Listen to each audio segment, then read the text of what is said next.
ये पाथफाइंडर का बड़ा ही इंटरेस्टिंग प्रॉब्लम है। कोलिजन के ऊपर है, अनकन्वेंशनल है। पाथफाइंडर के प्रॉब्लम करने में वैसे ज़्यादा टाइम नहीं लगाना चाहिए, क्योंकि कुछ क्वेश्चन बहुत अजीब डिफरेंट टाइप के, अजीब बोलना will not be the appropriate word. मगर एडवांटेज ये है, कुछ सेलेक्ट प्रॉब्लम कर लेंगे तो मैं भी एक लिस्ट बना के बताऊंगा, बट आई डोंट थिंक इस एडवांस से पहले तो I don't know whether I will be able to tell. मगर बात यह है कि अगर आप करते हो क्वेश्चंस तो एक कॉन्फिडेंस बढ़ेगा आपका। जब एडवांस में जाके देखेंगे वहाँ तो कुछ नए नई चीज़ आपको देखने की मिलेंगी, नए नए फिगर्स देखने को मिलेंगे, नई नई सिचुएशन देखने को मिलेगी, हाथ पे रिंग घूम रहा है या कहीं रिंग घूम रहा है, तो उसके लिए मेंटली आदमी प्रिपेयर हो जाता है, बस इतना है। अदरवाइज आई डोंट नो, उस तरह का क्वेश्चन तो नहीं आता, बट शॉक थेरेपी हो जाता है, shock therapy. You are acclimatize to shocks. Like this question is again a shocker kind of a question. Ball जाके वॉल पे स्ट्राइक करिए, कुछ नहीं दिया हुआ है, एक्सेस प्रेशर दिया है, रेडियस दिया है, पूछा है कि टाइम बताओ कितने टाइम में रिबाउंड करेगी। मतलब इसे रिबाउंड करने में टाइम कितना लगेगा, है ना इंटरेस्टिंग। अब देखो, पहले तो एक्सेस प्रेशर को समझ लेते हैं। एक्सेस प्रेशर होता क्या है? एक्सेस प्रेशर का मतलब है अंदर प्रेशर है P plus delta P, PO plus delta P, और बाहर है PO।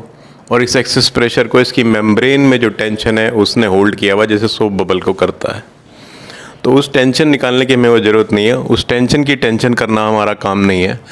और दूसरी चीज़ है एक्सेस प्रेशर। आप किसी बॉल को जब प्रेस करते हो, किसी बॉल में अगर एक्सेस प्रेशर है, हवा भरी हुई है, हवा नहीं, एक्सेस प्रेशर नहीं है तो पिचक ही जाती है ना, बॉल दबाई पिचक गई। लेकिन जिसमें एक्सेस प्रेशर होता है उसको आप प्रेस करते हो तो उस पॉइंट पे लूज़ होती है। किसी बॉल को अगर हम प्रेस करेंगे तो उस पॉइंट पे वो लूज़ हो जाएगी ना। हम प्रेस करेंगे तो वो अपना शेप, जो सर्कुलर शेप है, वो डिफॉर्म कर देते हैं हम। तो इफेक्टिवली उस टाइम में, और हमने अपना उस पोजीशन में जिससे हम फोर्स लगा रहे हैं होल्ड किया हुआ है।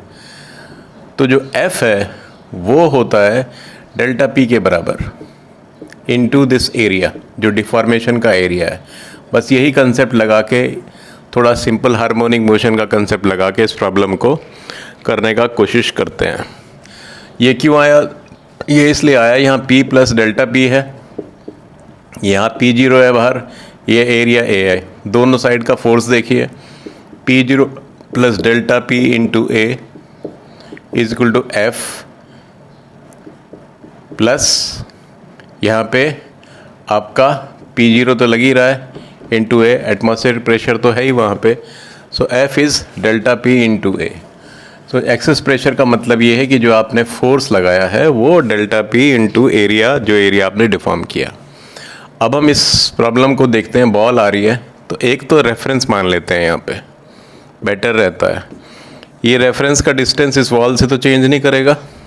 आप सब रेफरेंस से मेजर करना शुरू करते हैं, प्रॉब्लम थोड़ा रिलेटिवली ईजी हो जाता है।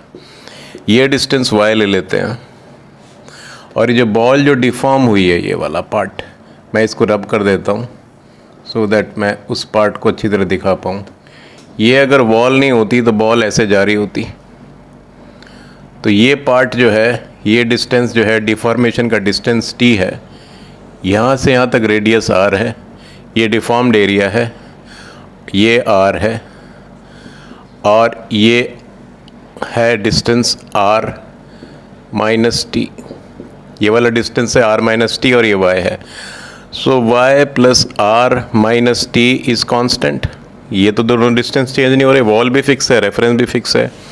So dy upon dt is dt upon dt, and also d square y upon dt square is equal to dt square upon t की जगह इसको कुछ और ले लो, टी आ रहा है, इसको मैं अल्फ़ा कर दूं, ज़्यादा बेटर रहेगा। Alpha alpha alpha alpha, so D square alpha upon D T square. ये दो रिलेशनशिप हमारे आ गए। अब देखिए, इक्वेशन ऑफ मोशन लिखते हैं। ये सेंटर ऑफ मास है और इसका एक्सेलरेशन किसी भी पॉइंट ऑफ टाइम पे है, D square Y upon D T square. So mass into acceleration is equal to, उस डायरेक्शन में तो कोई फोर्स नहीं है लेकिन अपोजिंग फोर्स है, उसका वैल्यू है यहाँ पे जो इस पे फोर्स लग रहा है वापस इसे पुश करने के लिए। वो कौन सा फोर्स लग रहा है? जो वॉल इस पे लगा रही है, वॉल इस पे एक फोर्स लगा रही है और ये वॉल के अगेंस्ट जा रहा है। अब देखिए ये है डेल्टा पी, ये जो फोर्स यहाँ पे लग रहा है, बाहर से जो बॉल पे फोर्स लग रहा है उसका वैल्यू होगा F इज़ इक्वल टू, उस फोर्स का वैल्यू पहले लिख लेता हूँ, delta P into this radius, let this be small R, pi R square. अब आप बहुत जगह फिज़िक्स में यूज़ करते हैं, स्टैंडर्ड है वो याद भी रहना चाहिए। इसकी वैल्यू जो डिफॉर्म्ड पार्ट होता है, या जैसे लेंस में भी हम यूज़ करते हैं ना, ये वाला कई बार होता है कि लेंस का ये दे देगा, अल्फ़ा दे देगा और लेंस का फोकल लेंथ पूछेगा, वो भी क्वेश्चन आता है, पास्ट में तो आया हुआ है। न्यूटन्स रिंग में भी हम यूज़ करते हैं।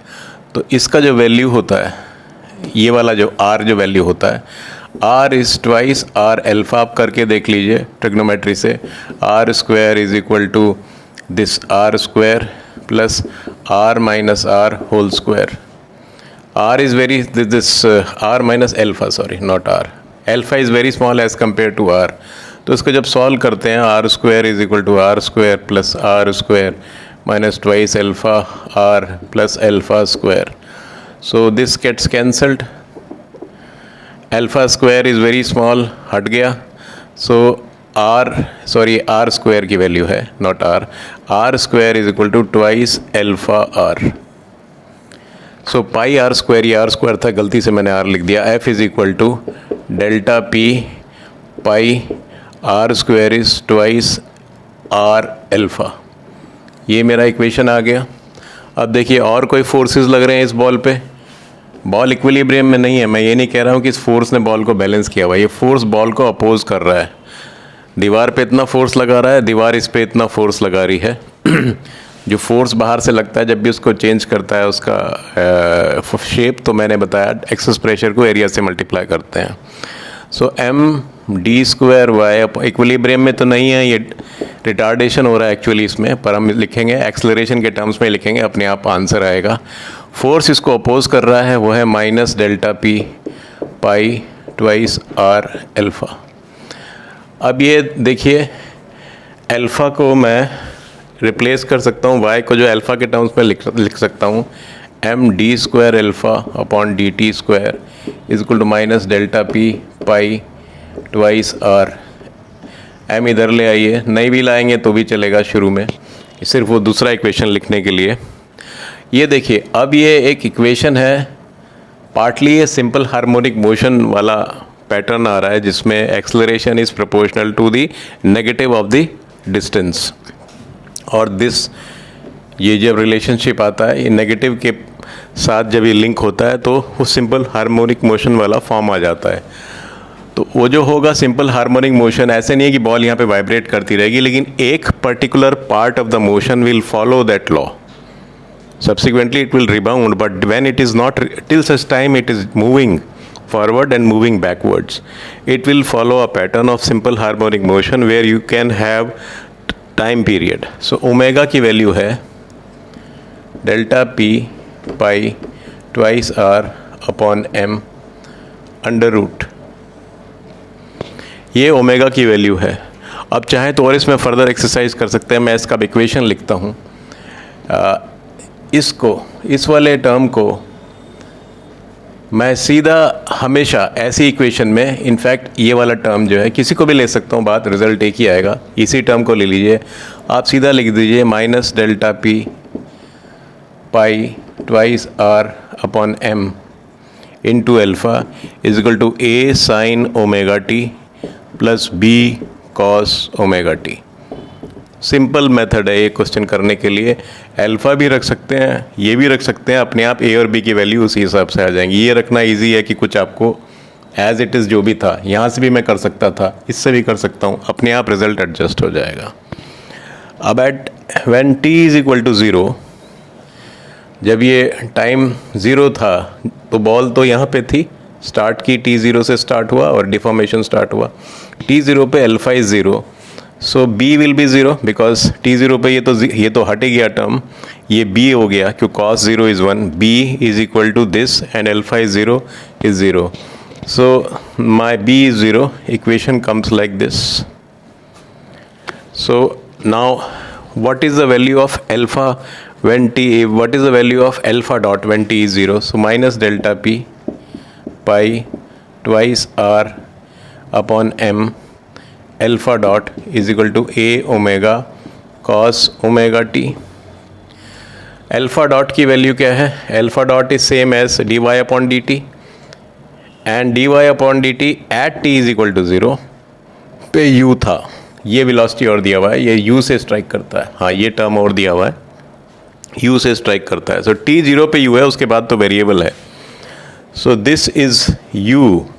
सो minus delta P pi twice R upon M into U is equal to a omega and t was 0, so that is how it has come. So a की वैल्यू आ गई हमारी, a omega का value आ गया, a का value आ गया, ये वहाँ पे रख दीजिए आप इक्वेशन में. Minus delta P pi twice R into alpha upon M is equal to a का वैल्यू है same minus delta P pi twice R U upon M. Direct U से लेके करते तो भी ठीक रहता है, ये टर्म पूरा उधर ले जाइए सो दैट इस टर्म में अननेसरली हॉच पॉच हो रहा है. पर कई जगह आपको अगर कुछ और साथ में होता, सपोज कुछ होता है एफ अपॉन एम होता है यहाँ पे, तो लेना पड़ता सारा.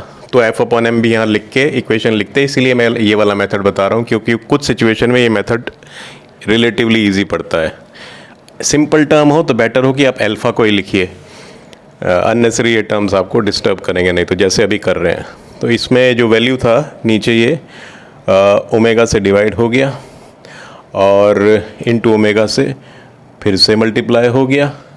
सो क्योंकि हम मेन इक्वेशन लिख रहे हैं, हम लिख रहे हैं नहीं, सॉरी, ये वाली इक्वेशन लिख रहे हैं. ये हमारा ए का वैल्यू ओमेगा से डिवाइड हुआ, ये ए का वैल्यू आ गया. अब साइन ओमेगा टी, ये हमारा इक्वेशन आ गया. जस्ट इस प्रॉब्लम को हम एनालाइज कर रहे हैं डिटेल में. So alpha is equal to U upon omega sine omega T. मेरा जो डिफॉर्मेशन है उसका वैल्यू है U upon omega sine omega T, और जो हमारा ओमेगा का वैल्यू है वो ये है. अब आप देखिए सिचुएशन को जस्ट एनालाइज कीजिए. टी 0 पे alpha was 0. When is alpha maximum? When omega T is pi by 2. Omega T is equal to pi by 2. My deformation is maximum. So मेरा मैक्सिमम डिफॉर्मेशन होगा, उसके बाद मैं वापस आऊँगा, डिफॉर्मेशन फिर से 0 हो जाएगा.